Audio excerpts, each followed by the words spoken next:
வணக்கம். ஒரு மனிதன் முன்னாடி கடவுள் தோன்றினாராம். தோன்றி அந்த மனிதன் கேட்டாராம், கடவுளே, இன்றைய மனிதனை பற்றி உங்களோட அபிப்பிராயம் என்ன?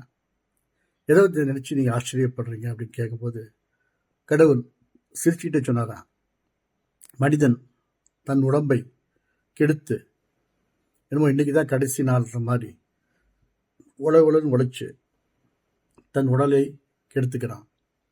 பணம் சம்பாதிக்கிறான், பேர் புகழ் அந்தஸ்து எல்லாத்தையும் சம்பாதிச்சுக்கிறான். ஆனால் கடைசி காலத்தில் அதே பணத்தை வச்சு தன் உடலை சரி செய்ய பார்த்துக்கிறான். இது நெக்ஸ்ட் டு இம்பாசிபிள். இது முடியாத சமாச்சாரம். மனிதன் ஹெல்த் இஸ் வெல்த் அப்படின்ற ஒரு நம்பிக்கை இல்லாமல் வாழ்கிறது தான் இன்றைய மனிதனுடைய துர்பாகியம், அவநம்பிக்கை என்று சொல்றாராம். தேங்க்யூ.